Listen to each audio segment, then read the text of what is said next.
Será que o preço do Bitcoin já tocou no fundo e vai se recuperar daqui para frente, ultrapassando a máxima histórica de outubro do ano passado?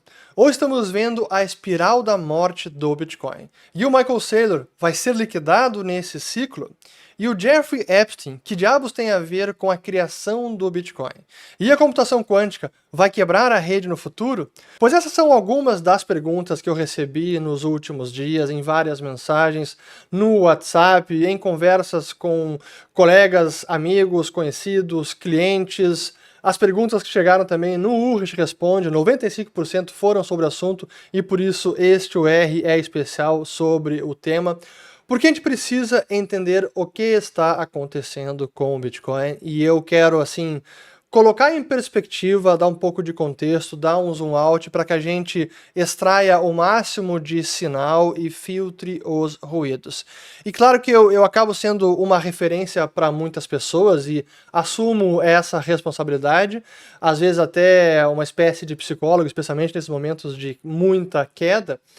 Mas a gente precisa ter serenidade e evitar que o psicológico, o emocional, acabe assumindo o controle, especialmente nesses momentos. E eu vou falar sobre tudo isso também no final. Eu anotei vários pontos, porque eu não quero esquecer. Muita coisa tem sido dita nessas últimas semanas, mas especialmente nos últimos dias. E eu gostaria de explorar cada um dos assuntos com um pouco mais de profundidade. Então eu imagino que esse vídeo vai ser um pouco mais longo e até eu peço desculpas que eu já queria ter gravado um vídeo antes, mas infelizmente nessa semana, por questões pessoais, felizmente está tudo bem, mas eu não consegui gravar nem na quinta, nem na sexta. Estou gravando aqui no sábado à tarde, 5 para as 4 da tarde, com o preço do Bitcoin, para deixar gravado nesse momento, $69 mil e 511 dólares. Então, 69.511 dólares. Pois bem, deixa eu voltar aqui, eu não quero me distrair com os gráficos, porque eu até não pretendo mostrar muito gráfico, é mais conversa mesmo sobre todos esses pontos. Mas primeiro um pouco de contexto, porque, de fato, o momento atual dos mercados, ele é singular. Eu não me recordo de ter visto essas oscilações tão bruscas de preço que vimos com os metais preciosos. Com ouro, com a prata, platina, entre outros. Uma volatilidade extrema e que na história registrada agora dos últimos 40, 50 anos, desde o fim de Bretton Woods, jamais foi registrado.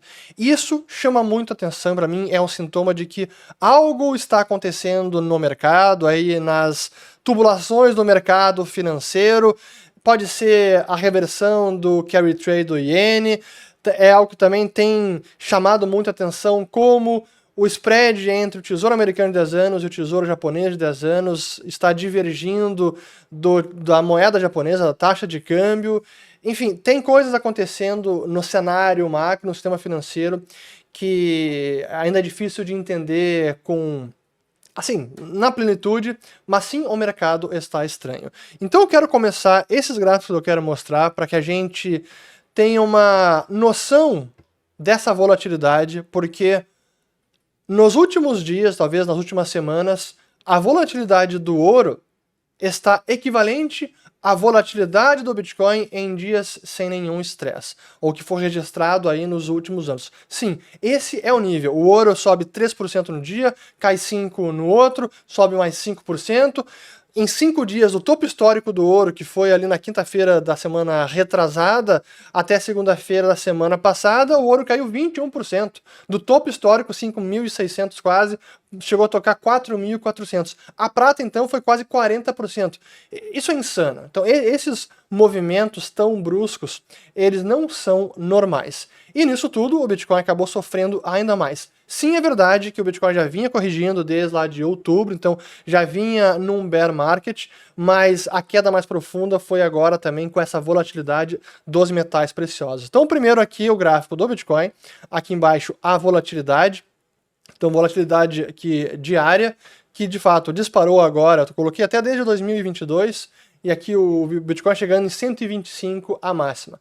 Notem que antes aqui era ao redor de 25 a 50, 25 a 50. Agora olha só o ouro. Nessas últimas, pelo menos desde setembro do ano passado, também aqui entre 20 e 40, e agora chegou em 80, nesse momento aqui em 87, o ouro, que é para ser o ativo mais estável do planeta, o ativo monetário de proteção, o refúgio de segurança, o seguro universal do planeta todo, que tem 5.000 anos de existência, apresentando volatilidade equivalente à do Bitcoin. Isso não é normal. E aí, no caso da prata, mais ainda, que aqui, olha só o que é o gráfico da prata nesses últimos 3, 4 anos, da mesma forma, com uma volatilidade ainda maior que a do Bitcoin, e a gente poderia mostrar aqui da platina também, que foi similar, mas é apenas uma amostra de como os mercados estão estranhos. Agora vamos falar sobre o Bitcoin em específico, e aí eu quero elencar as várias hipóteses ou justificativas para a queda atual do Bitcoin. Algumas mais convincentes, outras menos, ainda assim eu quero listar elas aqui, espero não esquecer de nenhuma, pelo menos as mais importantes. Uma justificativa que eu vi, uma razão que explicaria a queda do Bitcoin. Bom, a regulação, porque ainda temos incertezas, especialmente nos Estados Unidos, que está sendo discutido agora o Clarity Act, e está havendo uma queda de braço entre as empresas do mundo do Bitcoin, cripto, exchanges como Coinbase, entre outras, e os bancos tradicionais, porque um dos objetivos agora com esta lei é fechar uma brecha que ficou com o Genius Act, que permitiu que as empresas, as exchanges, por exemplo, pagassem rendimentos para os detentores de stablecoins, já que as emissoras de stablecoins como Circle, Dollar Tether, não podem pagar juros sobre as stablecoins para os seus detentores, isso estava no Genius Act. Esta lei não vedou a possibilidade que exchanges pagassem para os seus clientes, e usando nomenclaturas que contornam a regulação, por exemplo, como recompensa, rewards, e não interest, juro ou rendimento. Enfim, sim, esse embate está acontecendo, e até esse vai ser um vídeo futuro porque não é o objetivo agora. Isso justificaria essa queda tão forte, a correção? Para mim, não. Hoje, o cenário regulatório que temos, especialmente nos Estados Unidos, nunca foi tão benigno, tão positivo, tão pró-cripto, tão pró-Bitcoin. Presidente, vice-presidente, principais secretários, todo mundo é pró-tecnologia, família Trump aí com investimento no setor, entre assim, e os secretários também. Para mim, esse não é um grande problema e não é a grande justificativa. Pode ter tido um papel, para mim seria desprezível esse fator nesta queda recente do Bitcoin. Aí outro que surgiu recentemente, depois da divulgação dos arquivos, dos e-mails aí do Jeffrey Epstein. Até eu tenho que cuidar como é que eu vou falar o assunto aqui para que o YouTube não marque nenhuma palavra, nada, então não vou falar nada que possa ser marcado aqui.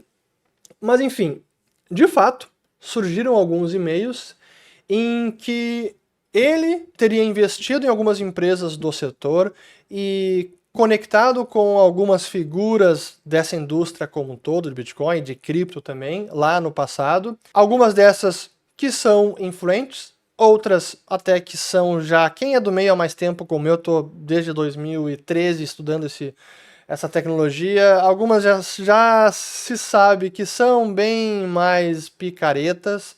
Eu não vou dar nomes aqui, mas para mim qual é a mensagem principal? Tem alguns dizendo não, que foi ele que criou o Bitcoin, estava envolvido na criação. Balela, ridículo ao extremo, zero prova disso, mas sim que ele interagiu com algumas pessoas conhecidas e algumas influentes.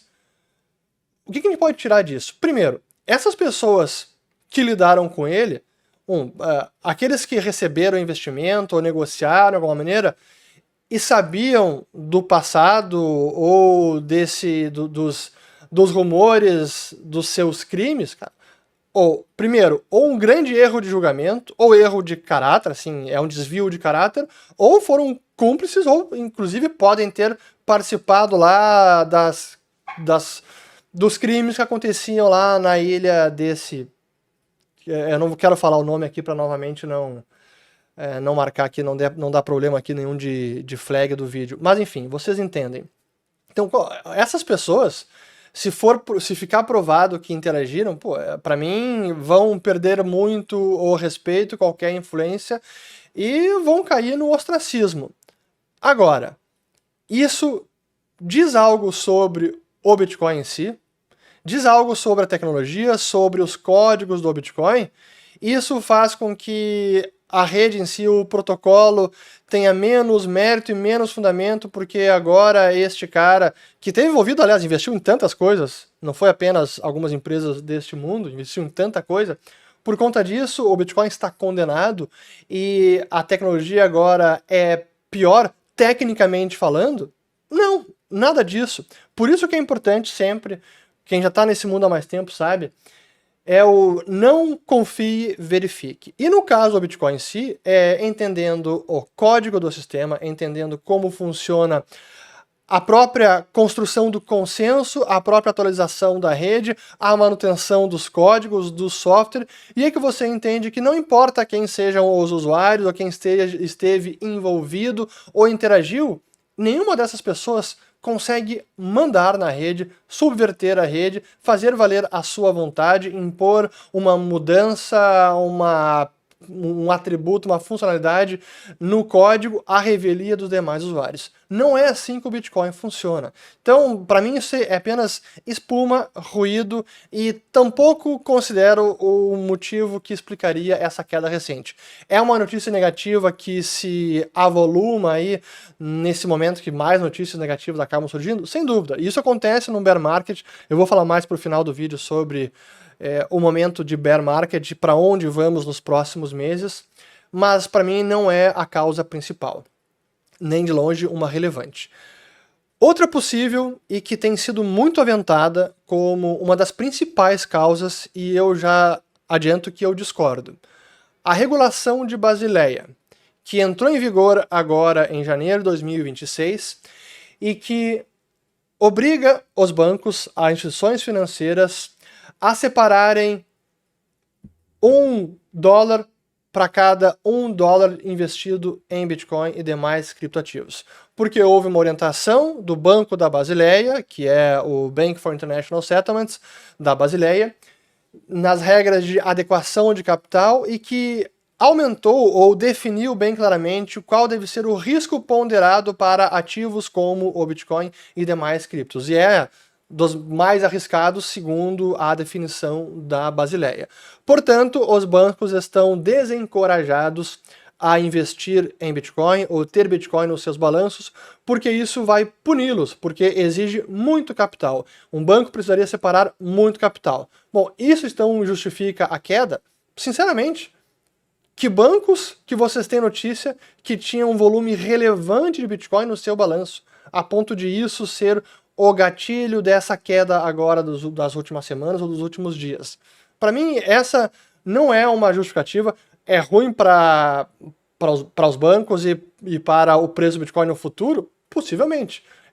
Poderia ser uma demanda maior porque inibe a alocação de Bitcoin nos seus balanços pelos bancos. Mas neste momento, sendo que os bancos sempre foram muito refratários, reticentes e muito cuidadosos quanto ao que eles colocam no seu balanço, para mim não é isso que está explicando essa queda, então não é um fator. Pode inibir uma alta maior no futuro, porque agora tem que separar mais capital? Sim, poderia. Mas a queda atual e a correção que vemos desde outubro, para mim, não se explica por isso. Não é uma causa mais relevante. Computação quântica, que eu vou retomar o assunto mais para o fim do vídeo, mas é um dos fatores também que foi trazido, inclusive o pessoal da Jefferies, que é uma casa de investimento tradicional americana, já muito renomada, e uma das primeiras a alocar parte da sua carteira recomendada, nos portfólios até de pensionistas, uma alocação ainda marginal, mas foram um dos primeiros, já tem alguns anos, pelo menos 4, 5 anos, foram os primeiros a defender uma alocação no Bitcoin. E tirando o que estava na parte de alocação de ouro, parte deveriam alocar então para o Bitcoin. Vende ouro, reduz a exposição em ouro e aumenta a exposição em Bitcoin. E agora, supostamente, estariam zerando o Bitcoin, e um dos motivos que eles comunicaram era o risco de computação quântica. A computação quântica como risco, ela e como uma ameaça ao Bitcoin, à internet, à criptografia, ela não surgiu agora. Este receio, esse perigo, ele existe desde sempre. Ah, mas agora parece que a computação quântica está mais perto, então a rede do Bitcoin, os desenvolvedores precisariam se apressar para logo sugerir uma mudança, porque isso vai exigir um soft fork, que é uma atualização do software do Bitcoin, então isso vai ser, como sempre, turbulento, polêmico, e então precisa começar logo esse debate, e alguns desenvolvedores estariam menosprezando a urgência dessa atualização. O quanto que isso é verdade, primeiro é difícil mensurar se realmente os desenvolvedores principais estão sendo negligentes. O principal crítico que eu tenho visto sobre o assunto é o Nick Carter, que tem escrito bastante no seu blog e também no X. Ele defende a ideia de que sim, está havendo negligência por parte dos desenvolvedores. Eu acredito que ele está exagerando, minha opinião, mas para mim isso está ainda, o debate está aberto. Mas, ainda assim, eu não acredito que essa seja a principal razão para a queda do Bitcoin agora. Novamente, o risco de computação quântica, as notícias das... foi o computador do Google, se eu não estou enganado, que conseguiu realizar um grande, ou da Microsoft, acho que foi a Microsoft, realizar um grande avanço em processamento, em capacidade dos computadores quânticos, e isso já tem praticamente um ano ou mais. Então, essas questões já são sabidas há mais tempo. Então, para mim, não explica agora essa queda que tivemos. A gente começa a entrar nos pontos, para mim, até mais convincentes. O primeiro deles, o próprio ciclo do Bitcoin. Sim, o ciclo do halving, a queda da recompensa que ocorre a cada 4 anos, então o famoso ciclo de 4 anos, 3 anos de alta, ou lateralizando e de alta, e 1 ano de queda. E embora eu já tenha dito, até na SatsConf, que foi em novembro do ano passado, eu defendi a tese de que possivelmente o ciclo estaria morrendo, ou já teria acabado, mas a realidade é que o preço do Bitcoin, na prática, ele está se comportando e seguindo à risca o que aconteceu nos ciclos passados.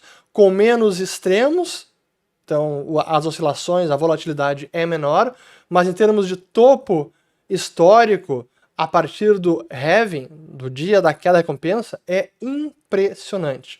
O Felipe Santana, da Paradigm Education, tem falado muito sobre isso. Na Orange BTC Summit, também foi antes da SatsConf, a gente compartilhou um painel, falamos sobre o assunto. E logo depois que houve o Top Story, que foi no dia 6 de outubro de 2025, este topo coincidiu quase na mesma data com os topos dos ciclos anteriores. Aqui tem um gráfico no site aqui da Paradigma, no X deles, mostrando como o preço do Bitcoin vem seguindo o padrão dos ciclos passados. Então a gente tem aqui em verde o ciclo 2012 a 2016, 2016 a 2020, que é em roxo, depois em laranja 2020 a 2024, e depois a partir de 2024. Então aqui o eixo X são dias desde o halving. E que neste momento, o topo histórico foi ali em outubro de 2025, se eu não estou enganado, são 535 dias depois do halving.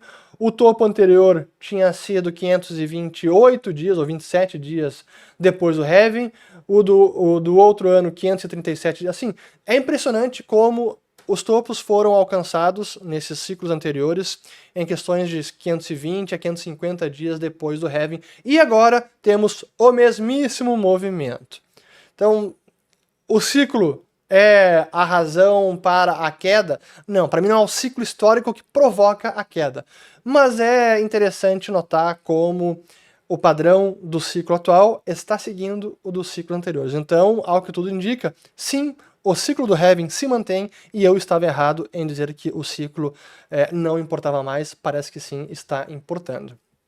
Aí vamos, o que para mim é a principal explicação de todas, que tem a ver com a financeirização do Bitcoin, alavancagem, endividamento, derivativos, opções, o que tem acontecido desde a criação dos ETFs nos Estados Unidos, que assim, a quantidade o fluxo de capital que entrou impressionante, isso por um lado é ótimo, sem dúvida, mas ao mesmo tempo torna e tem tornado o Bitcoin cada vez mais um produto financeiro de Wall Street, cada vez com mais alternativas para se alavancar com mercados futuros, com derivativos, e tudo isso amplifica também a volatilidade e pode amplificar, distorcer e gerar muito mais volatilidade na descoberta de preço do Bitcoin. Porque quando a gente entende a rede, os seus fundamentos, entende como ela funciona, uma coisa é entender a tecnologia em si. Outra coisa é a descoberta de preço. A descoberta de preço não se dá na tecnologia, ela se dá em plataformas fora da rede, que são externas, estrangeiras, alheias à rede. Antes eram algumas exchanges, antes ainda, quando começou lá em 2009, 2010, o pessoal em fóruns de discussão, no bitcointalk.org, tentando imaginar o que seria um preço justo para o Bitcoin, mas depois disso, quando o mercado começa a se aprofundar e se desenvolver cada vez mais por meio de corretoras e mais recentemente com os ETFs, mercados futuros e tudo mais, a descoberta de preço se dá nesses ambientes. E quando há muita alavancagem, quando há muita financeirização, esse novo ambiente de descoberta de preço pode amplificar tanto as altas quanto as quedas. O que acontece não apenas com o Bitcoin, acontece com ações de empresas, tem acontecido com o ouro também, e um dos argumentos que até eu vi alguns críticos dessa realidade de financiarização do Bitcoin é que isso minaria a escassez do Bitcoin. Já que o Bitcoin está limitado em 21 milhões de unidades, com essas plataformas, corretoras, mercados futuros, ETFs, você poderia criar mais obrigações sobre o Bitcoin, ou mesmo o Bitcoin poderia criar várias promessas de Bitcoin, ampliando então efetivamente a quantidade de Bitcoins em circulação por conta desses derivativos, ou substitutos de Bitcoin, ou claims em Bitcoin. Isso é verdade. Dependendo de como isso for realizado, dependendo da plataforma, infelizmente algumas exchanges não temos tanta transparência assim, isso já vem de anos.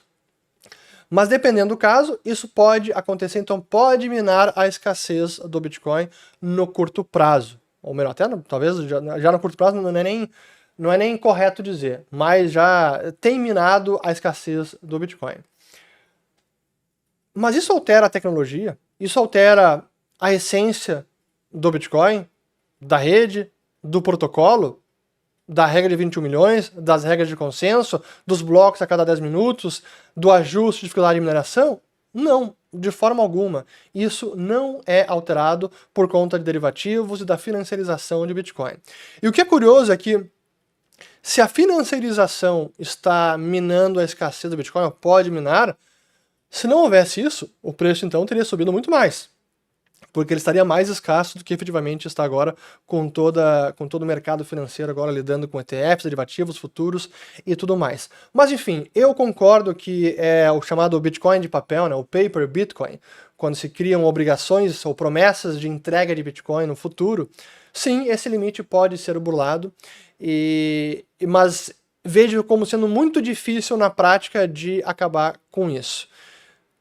Indo mais para frente, pensando mais a longo prazo, é preciso que o mercado se sofistique para conseguir gerar mais evidências como provas de reserva para que essa financiarização seja contida, ou até o que se chama de rehypothecation no inglês, que é quando um mesmo ativo é reipotecado ou dado como colateral para várias vezes. Então, isso acontece, por exemplo, com treasuries, com vários outros ativos.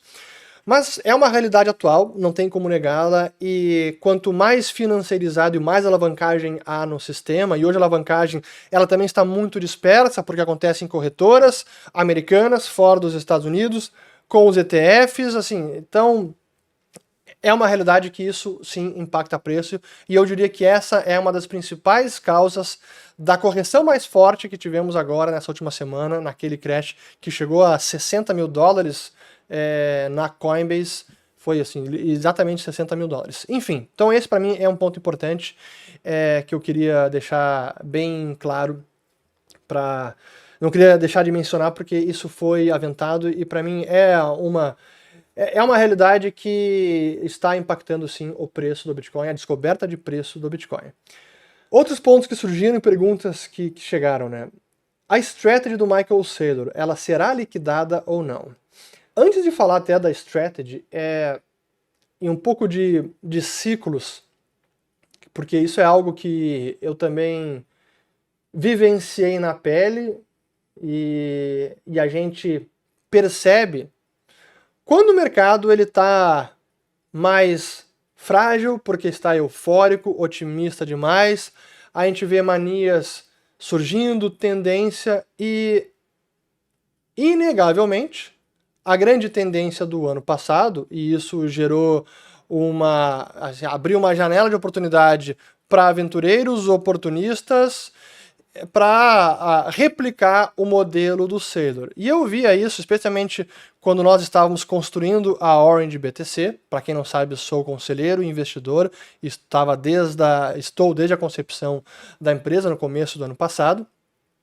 Mas a gente via como, à medida que o Bitcoin ia subindo e a MicroStrategy, depois mudada para a Strategy do Saylor, vinha também se apreciando, ganhando mais valorização e mais popularidade, ia surgindo, assim, mais ideias de replicar o modelo, e aí surgiu de tudo. Como acontece em mercados de alta, de euforia, em que reina o otimismo e quando parece que não tem mais fim, que daqui para frente o foguete vai engatar e jamais vai retornar.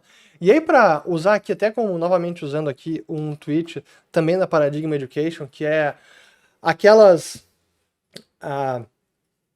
os sinais que a gente vê no mercado financeiro de topo ou de fundo, que quando algo sai nas capas de revista é porque é um sinal que não pode ser ignorado. A gente viu isso na bolha da Nasdaq, a gente viu isso na bolha imobiliária depois da Nasdaq, enfim, em várias. E agora não foi diferente. Tivemos aqui a maldição da capa da Forbes. O CZ, lá em 2017. Aí depois tivemos aqui o Sam Bankman-Fried, já no meio da correção de 2022, o da FTX. E depois o Michael Saylor, ali o alquimista do Bitcoin, neste último topo, perto deste topo. Então, são sinais, claro. E aí o mercado, depois de se exceder, a gente viu que naquele momento algumas treasury companies, como a Metaplanet também, e a própria Strategy, chegaram a ser negociada mais de 3 vezes o MNEV, então o valor líquido dos ativos da empresa. Mais de 3 vezes. A Metaplanet chegou a 5, 7, 10 vezes.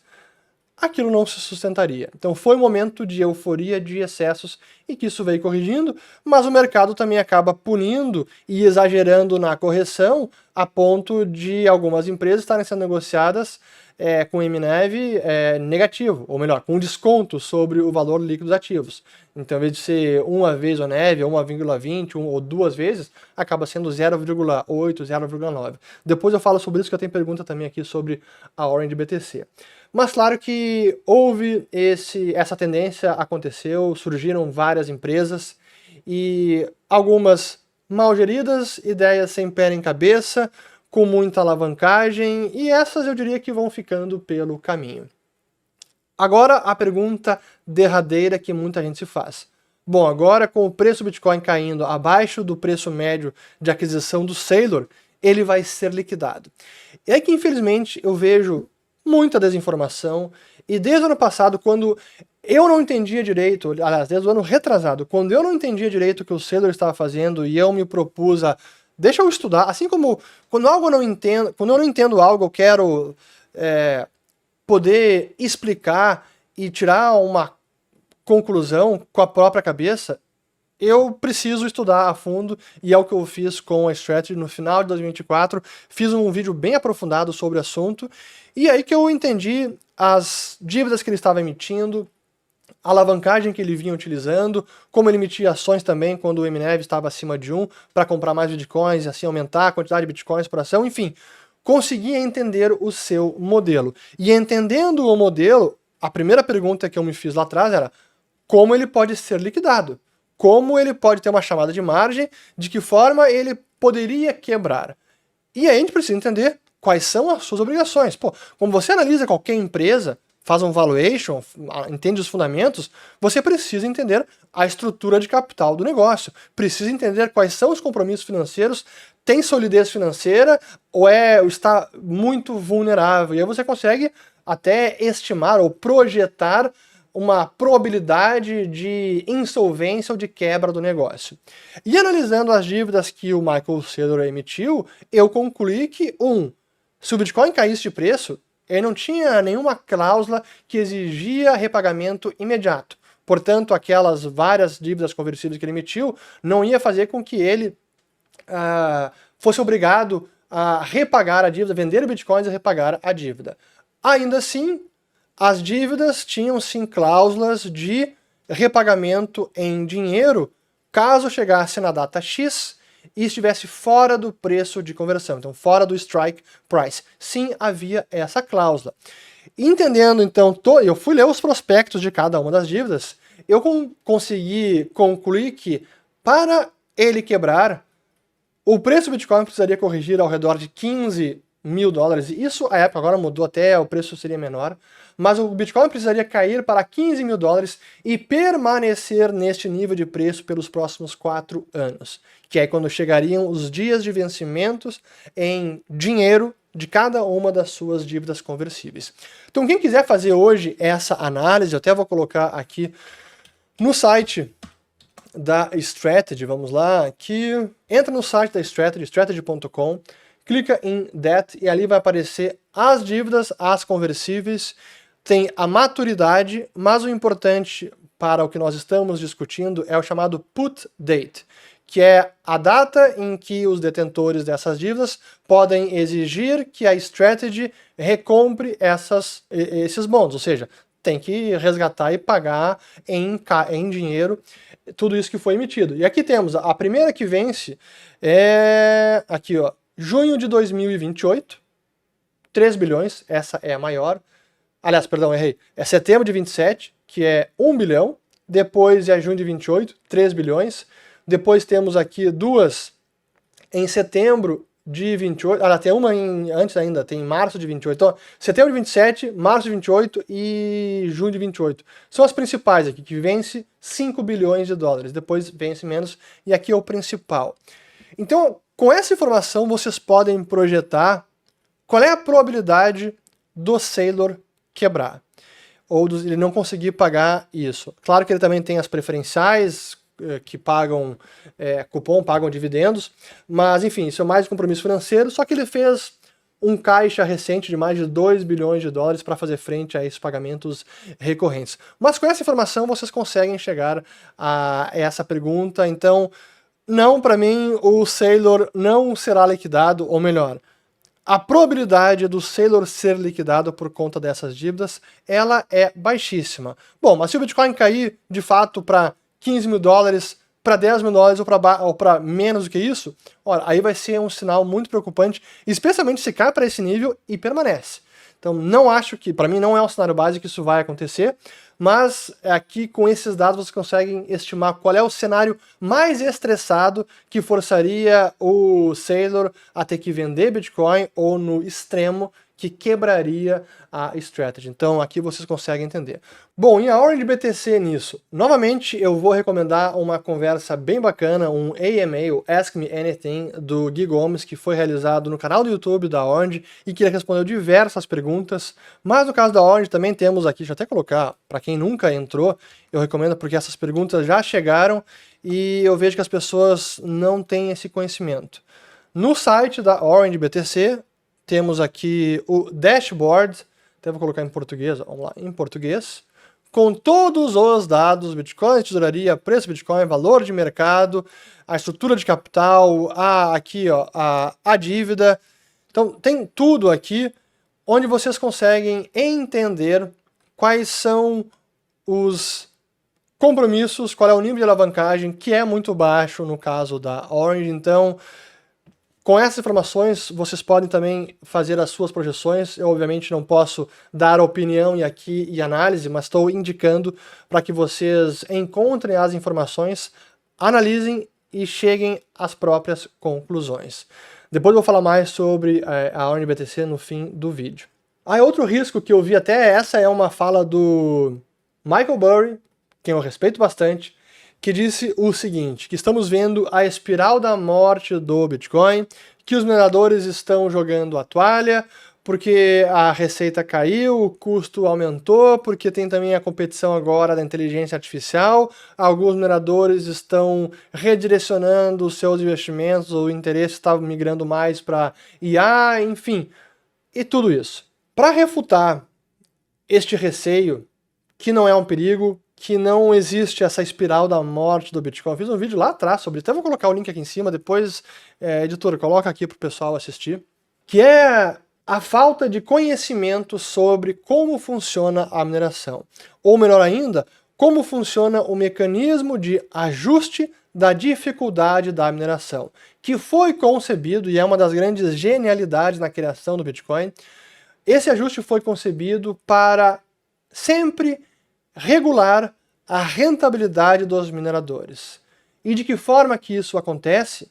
Não importa qual seja o preço do Bitcoin ou custo de mineração, se os mineradores começarem a ter prejuízo, por qualquer que seja o motivo, queda de receita ou aumento de custo, se eles começam a ter prejuízo, eles vão desligar as máquinas, vai reduzir a força computacional, o hash rate. Isso vai tornar os blocos mais lentos, eles serão minerados em mais de 10 minutos em média, e quando completar 2016 blocos, será recalculada a dificuldade de mineração e será ajustada para baixo. Ficará mais fácil para reencontrar a rentabilidade dos mineradores. Bom, até que ponto isso acontece? Até quando que vai cair, que pode cair a dificuldade de mineração? Não sei, depende, em algum momento se encontra o equilíbrio, mas em algum patamar este novo equilíbrio será encontrado. Um dos casos mais dramáticos de queda de dificuldade de mineração foi lá no bear market de 2018, em que em dezembro, quando o preço já estava na lona, teve mais uma pernada final que foi para quase 3 mil dólares, depois de ter batido quase 20 mil dólares em 2017, e aí a mineração acabou ficando mais lenta, porque caiu mais o hash rate, blocos mais de 10 minutos, e a dificuldade de mineração foi caindo, até finalmente reencontrar um novo equilíbrio, e que aí os mineradores passaram novamente a ter rentabilidade. Esse mecanismo, ele segue funcionando perfeitamente bem e seguirá funcionando para sempre. E é isso que garante que a mineração funcione em qualquer nível de preço e qualquer custo dos mineradores. O ajuste de dificuldade regula a mineração para que sempre se mantenha a rentabilidade dos mineradores. É assim que funciona. Então, não há espiral da morte da mineração do Bitcoin. Então esqueçam isso e assistam novamente a esse vídeo.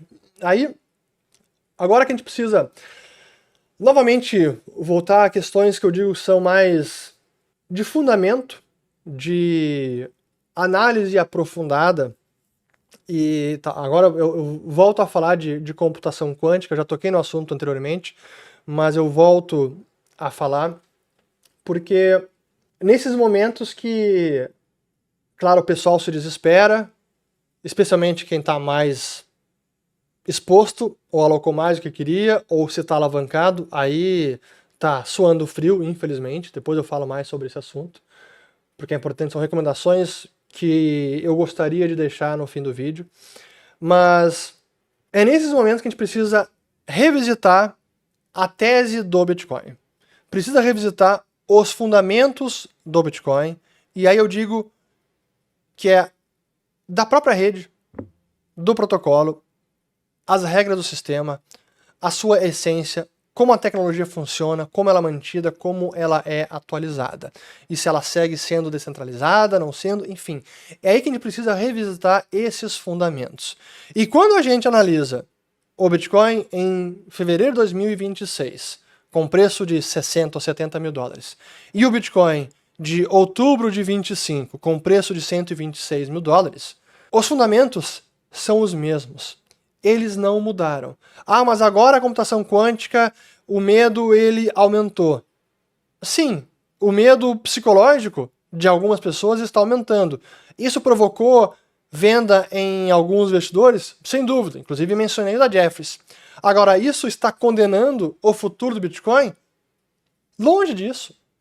E é que a gente precisa entender como o Bitcoin funciona e como ele é atualizado, como essas melhorias elas ocorrem, e sempre foi e sempre será assim, com muita discussão, com muita polêmica e com muito cuidado, porque quando se trata de atualizar uma tecnologia, que é um software de código-fonte aberto, baseado no voluntarismo, todos os contribuidores são voluntários. E numa rede que é viva, porque ela precisa manter a sua sincronia, a cada 10 minutos um novo bloco é descoberto e o restante da rede como um todo, usuários, nodes, mineradores, precisam todos chegar a um consenso quanto ao estado da rede até aquele momento, até o novo bloco que foi minerado. Então é atualizar a rede mantendo a sua sincronia. É sim manter consertar uma turbina de avião em velocidade cruzeiro. Por isso é muito delicado e por isso os desenvolvedores priorizam a cautela acima de tudo, e esse é o grande ethos que rege a governança do software, a governança dos códigos do Bitcoin. Ah tá, mas os desenvolvedores agora eles estão sendo negligentes. Tá bom, tem gente que acha isso, mas talvez essa própria queda de preço agora pode forçar uma reflexão maior por parte da comunidade mais técnica, a avançar nos estudos, ou caso eles já existam e os debates já existam, como sim já existem, deixar isso mais claro, dar mais ciência, mais comunicação para que o mundo e demais investidores e quem está mais preocupado com esse assunto consiga entender que este processo ele já está acontecendo. O risco é sabido desde sempre e o processo ele está em andamento, mas não será resolvido em 2, 3, 6 meses. Então, uma queda de preço neste momento e achar que isso está condenando o Bitcoin e que a queda de preço diz respeito à tecnologia que agora não tem mais fundamentos e que não está mais funcionando, é uma conclusão tão precipitada que, sim, que realmente talvez quem esteja chegando a essa conclusão é porque ou se alocou demais em Bitcoin, ou está alavancado, ou assim, o emocional tomou conta, o psicológico tomou conta e não consegue mais pensar com os miolos e com mais calma e com mais razão e colocando tudo em perspectiva. Por isso que eu disse que eu queria realmente, esse vídeo vai ficar longo mesmo, mas esse era o objetivo, para a gente colocar em perspectiva tudo que está acontecendo. Mais alguns pontos aqui. Uma das coisas que me chama a atenção, ainda hoje, eu confesso que eu me decepciono até, de certa forma, porque ainda tem pouquíssimo conhecimento nos principais profissionais do mercado financeiro no Brasil e no mundo inteiro. É impressionante o nível de superficialidade de algumas análises, comentários sobre o Bitcoin. E neste momento de queda, claro, os críticos saem das tocas e é o seu lugar ao sol. Então aproveitem o momento, vamos lá, deem suas críticas. Só que infelizmente, na maior parte das vezes, as críticas são muito rasas.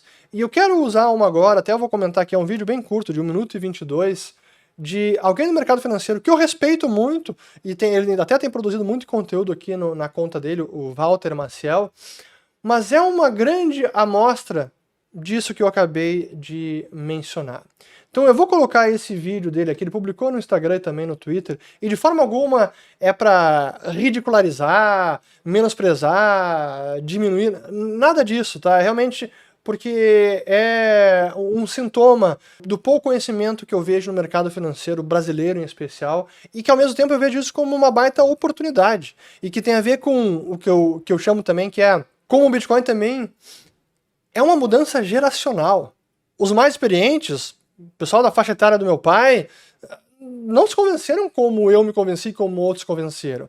Então, essa mudança geracional, para aumentar o nível de convicção no Bitcoin, de entendimento, também precisa ocorrer. E por isso que eu digo que a passagem do tempo, ela é muito importante. E achar que o Bitcoin, 16 anos de existência, agora 17, vai ser... Acabou de completar 17, né? Foi janeiro de 2009, agora janeiro de 2026. Achar que o Bitcoin, nessas quase 2 décadas, vai destronar o ouro, que é um ativo milenar, não é assim que funciona. É muita expectativa, e eu diria que não está calcada na realidade. Então são expectativas irreais. Mas deixa eu colocar aqui o vídeo do Walter Maciel, e eu vou comentar aqui à medida que que eu vou reproduzindo aqui. Então vamos lá. Eu nunca comprei ou vendi Bitcoin, eu nunca operei Bitcoin. E durante 15 anos, toda vez que me perguntaram por que, eu dei a mesma resposta. E ela tá gravada, porque eu não entendo a tese. O que eu descobri agora é que ninguém entende. Também a cada 2, 3 anos, ela muda. Primeiro era a moeda digital, só que ninguém usa ele pra comprar nada. Depois o ouro digital. E o ouro tem 5 mil anos de história e uso industrial. Depois a proteção contra a inflação. E a gente sabe, em 2022 a inflação explodiu, o Bitcoin derreteu e a tese foi destruída empiricamente.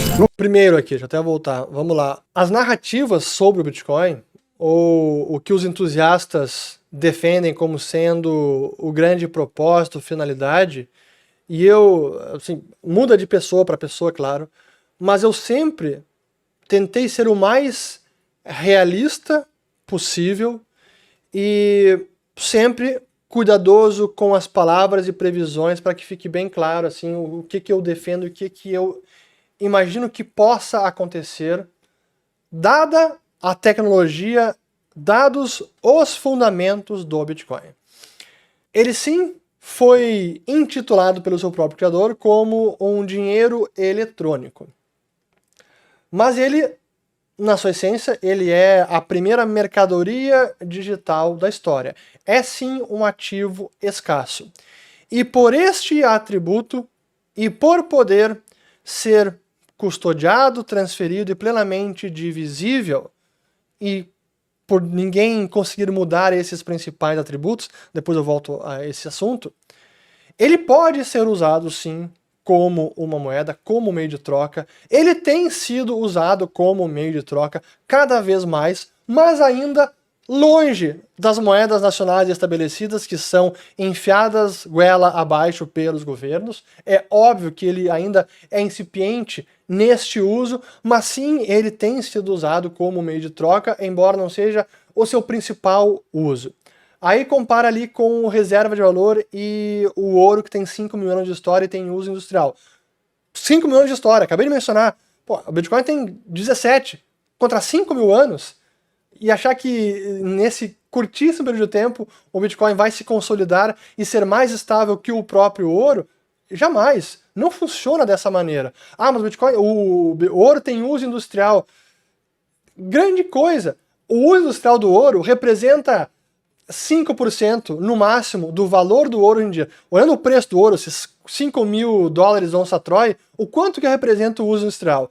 E se toda a demanda do ouro fosse limitada apenas ao seu uso industrial, para quanto que o preço cairia? Não seria 5 mil dólares. Então, o que justifica o grande valor do ouro não é o seu uso industrial. Isso é marginal e não é o seu grande atributo. É o fato de ser um ativo escasso, que também não é controlado por nenhum governo, e se você tem a custódia dele, você é seu fiel detentor e ninguém pode roubá-lo de você, a não ser que você chegue alguém com arma na sua cabeça ou um governo invada o seu país e roube os cofres do seu banco central, etc. Mas o ouro tem 5 mil anos de história, o Bitcoin tem apenas 17. Não dá para comparar.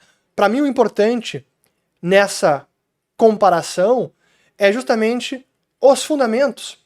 O Bitcoin, ele é escasso como o ouro, é até mais escasso. O Bitcoin pode ter a sua escassez minada a ponto de replicarem e criarem muito mais bitcoins, como fazem com as moedas fiduciárias, apenas pela alavancagem e financiarização, como também acontece com o ouro. Então, nesse sentido, a escassez do Bitcoin, ela não pode ser replicada e não pode criar mais do que os 21 milhões de unidades. Isso não pode. Então, analisando os atributos, o Bitcoin tem o potencial, sim, de se tornar uma reserva de valor, como foi o ouro, como o ouro ainda é.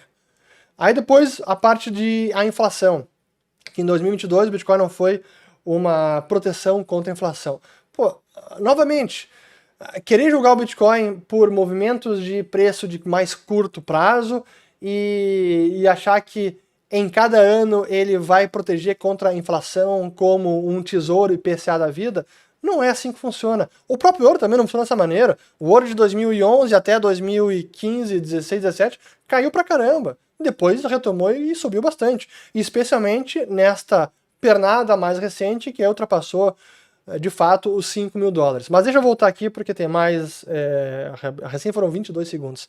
Voltemos. Tem posse física. Você não segura ele na mão. Ele não paga juros, não paga dividendos. Posse física. Aí é uma demonstração de que não entende a escassez digital do Bitcoin. A materialidade do ouro é a sua grande fragilidade na era digital. O fato de ser muito mais custoso para custodiar, para transferir, para verificar a autenticidade, vai verificar uma barra de ouro, vai verificar a autenticidade do Bitcoin no blockchain. É incomparável. Então o fato de não pegar na mão não é um problema. Aí está uma vantagem enorme do Bitcoin e não um problema. Mais um pouquinho aqui, que ele falou que não paga juros, não paga dividendo. Não paga aluguel, não produz nada. Sua escassez é artificial. Ouro é a mesma coisa, já que estamos comparando com ouro também não paga juros, não paga aluguel, o dinheiro espécie também não paga juros, não paga aluguel, o que paga são aplicações, o que paga são empresas que estão remunerando o investidor, mas o bem em si, a mercadoria, o ouro ou a moeda fiduciária, também não produz nada e não paga dividendos e não paga juros. Não produz nada. Sua escassez é artificial. Alguém escreveu um código decidindo que existem 21 milhões, isso é tratado como se fosse a escassez do ouro, que levou bilhões de anos para se formar. Qualquer método tradicional de valuation dá a mesma resposta, 0. Não! Puxa vida! Desculpa, eu realmente não quero soar aqui arrogante, mas a gente acaba às vezes perdendo a paciência, então perdão, Walter Maciel, mas a escassez do Bitcoin não é artificial. A escassez do Bitcoin, ela é digital e é autêntica. Você consegue comprovar quantos bitcoins tem em circulação nesse exato instante, basta entrar aqui, se você está rodando o software na sua máquina, você entra e mostra quanto tem em circulação, ou você utiliza um site que mostra o blockchain da rede, e você vê na vírgula, com 8 casas decimais, quantos bitcoins tem em circulação a cada momento.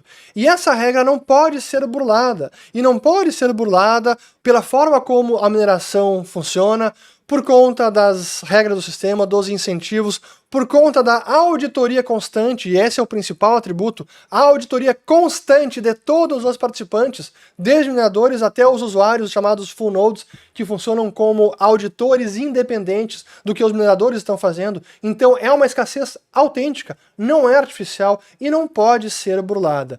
E a do ouro, que você precisa comprovar ou verificar a autenticidade com muito mais dificuldade e com muito custo. Então eu repito que nesse quesito o Bitcoin ele é superior tecnologicamente, o Bitcoin é superior ao ouro. Mas prossigamos aqui, vamos lá. Agora, o que ele faz realmente muito bem? Lavar dinheiro. Desde que surgiu, foi a maior inovação na lavagem, desde as contas numeradas suíças. Ransomware, tráfico, evasão de sanções. Isso não é opinião, são indictments do Departamento de Justiça norte-americano. Tudo bem. E o dólar, e o real brasileiro, e os bancos americanos, e os bancos suíços, e para a gente agora entrar em tecnologia, e os telefones móveis, e a internet, e assim, tudo. Qualquer tecnologia pode ser usada para o bem e para o mal.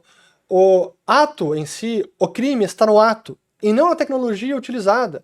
Então o fato de que o Bitcoin pode ser usado para isso, e cada vez menos, até menos usado para isso, o fato de que ele pode ser utilizado para isso, não diz nada sobre a tecnologia em si. Para mim o que importa é saber se a tecnologia funciona, e se alguém controla ela, ou se ela realmente é o mais descentralizada possível.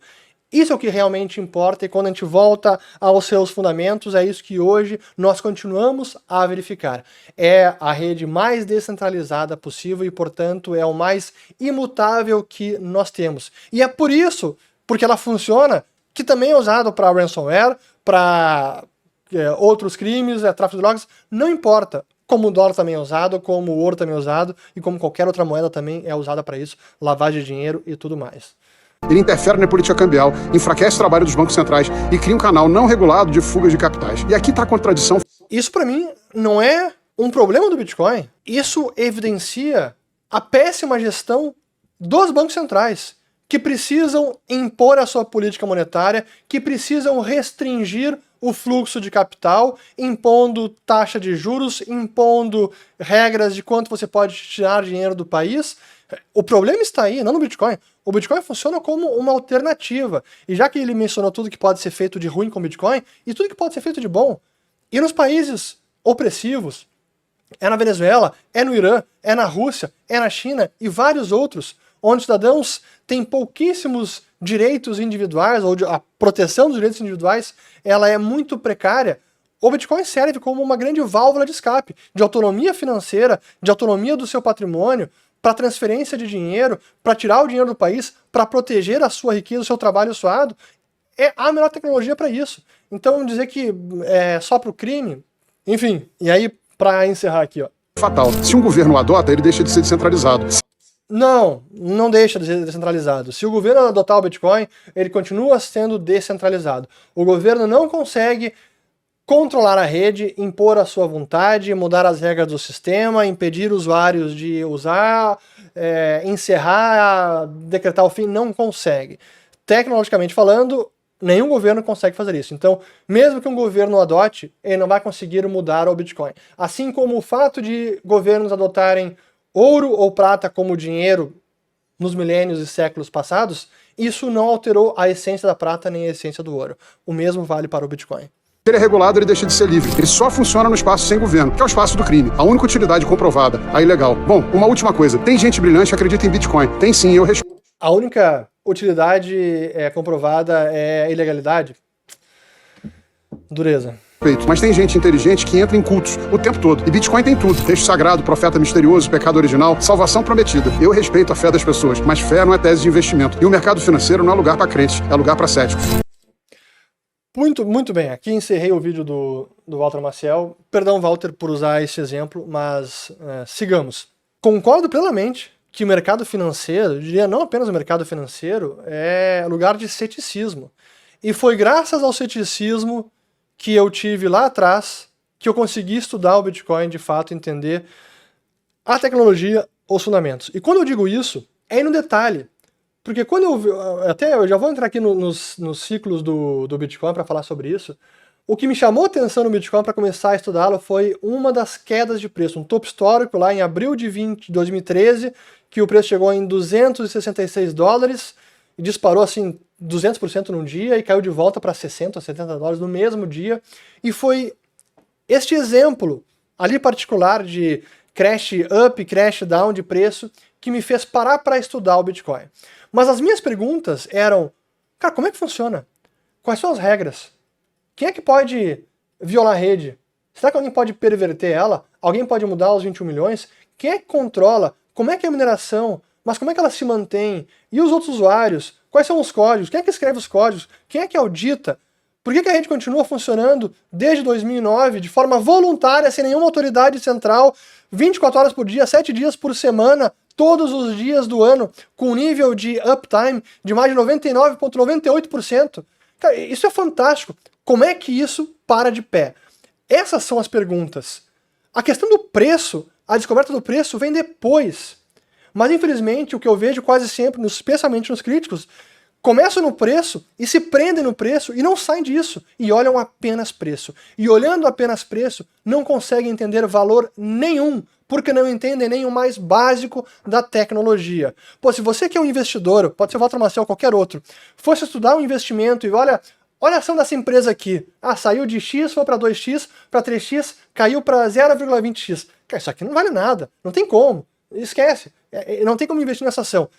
qualquer um que fizesse uma análise tão rasa assim, cara, seria um fracasso como investidor. Porque você sabe que você precisa analisar a empresa, analisar os fundamentos, a gestão, o negócio, o setor, entender qual é a demanda, qual é a curva de oferta e demanda, enfim, você sabe que precisa fazer um trabalho minucioso, rigoroso para entender os fundamentos de um negócio e assim chegar ao seu value investing e chegar, usando a sua metodologia de valuation, a qual seria o valor intrínseco, que é a terminologia do Warren Buffett de valor intrínseco. Para os economistas, valor intrínseco não existe. E aqui eu preciso fazer um parênteses porque aí dá muita confusão. Valor intrínseco é um termo que o Warren Buffett utiliza, que é o valuation de um negócio segundo as suas premissas. Isso é o valor intrínseco, que é o Buffettiano. Valor intrínseco, na terminologia dos economistas, não existe. Nada tem valor intrínseco. O valor é subjetivo e deriva da utilidade marginal e ele é atribuído pelos indivíduos.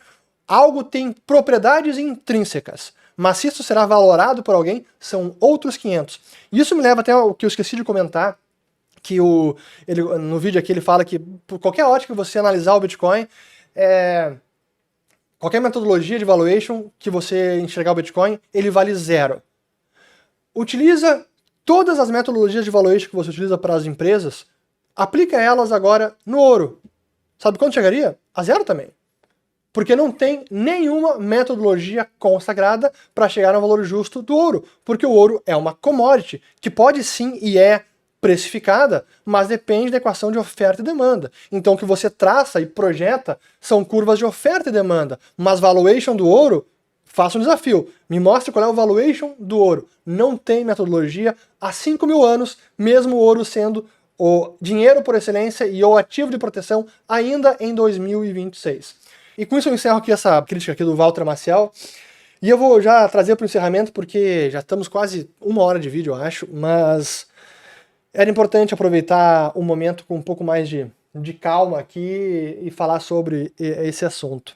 A parte boa de ser um veterano nesse mundo é que você já viu bastante coisa, você já estudou bastante, e eu sempre digo que eu comecei a estudar em 2013, escrevi vários artigos, escrevi o livro que foi publicado em março de 14, e chegou 2017, depois de 4 anos já nesse mundo, e eu percebi o quanto eu não conhecia do Bitcoin ainda. E aquele foi um ano para mim transformador e que me aprofundei ainda mais para entender como o Bitcoin funcionava na parte da formação do consenso, da sua governança, dos códigos, do protocolo. Para mim foi um ano muito, muito didático. E o que eu vi nesses vários ciclos, 2013 foram 2 ciclos, que eu mencionei de abril, um crash de poucos dias. Depois, final de 2013, o preço chegou em quase $1.300, e aí caiu pelos 2 anos seguintes. Depois, 2017, chegou em quase $20 mil no final do ano, e aí 2018 chegou em quase $3 mil.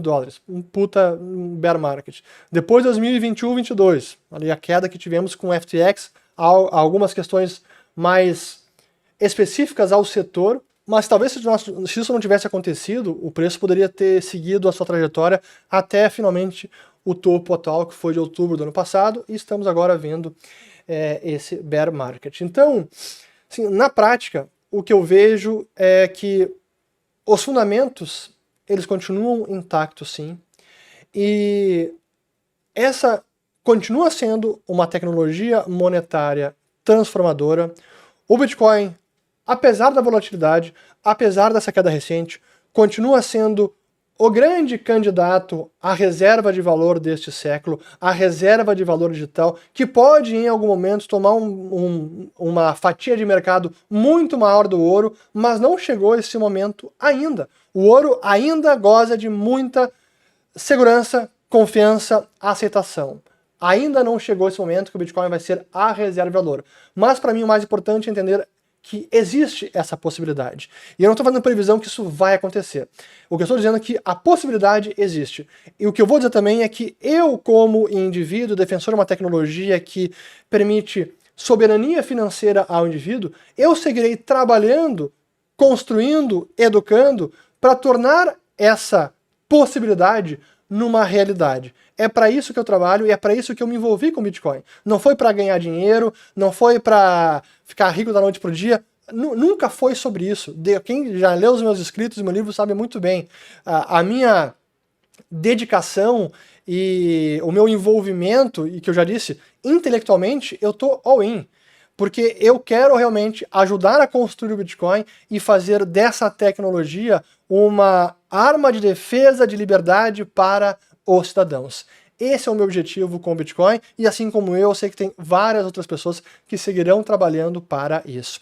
Então, para encerrar, 3 pontos mais. Como é que eu me comporto na física? Porque acho que essa é a recomendação final e é uma lição importante que muitas pessoas acabam se perdendo no meio do caminho porque fazem besteira com o dinheiro.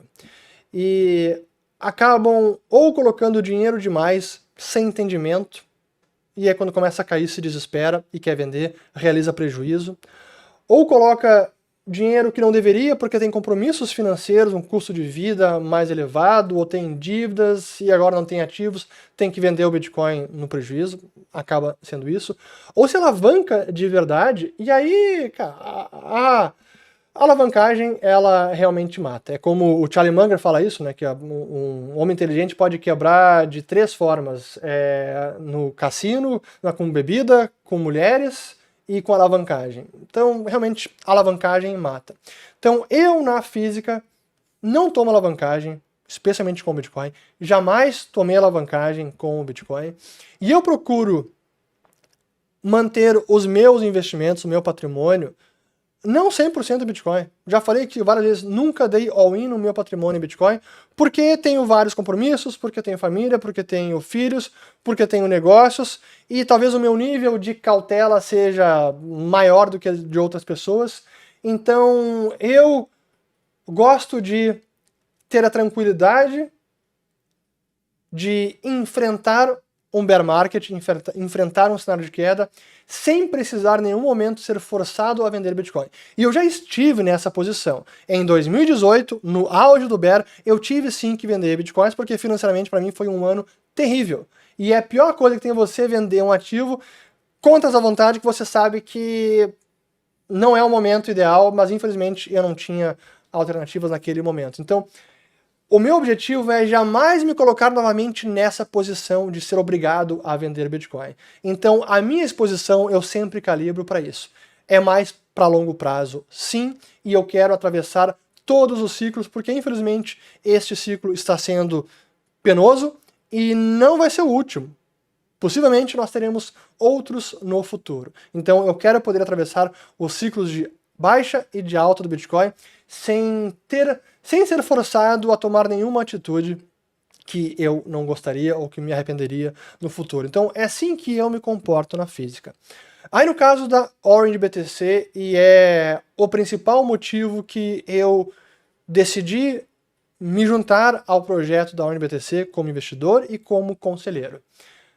Porque eu queria uma empresa que pudesse aproveitar este momento e essa estratégia financeira que eu acho sensacional, mas de forma muito prudente, então não tomando alavancagem que pode se voltar contra a empresa e colocar num momento de risco ou de liquidez em aumento, levando à quebra. Jamais queria me envolver com uma empresa que colocaria isso em risco, ou que chegaria a esse nível de risco.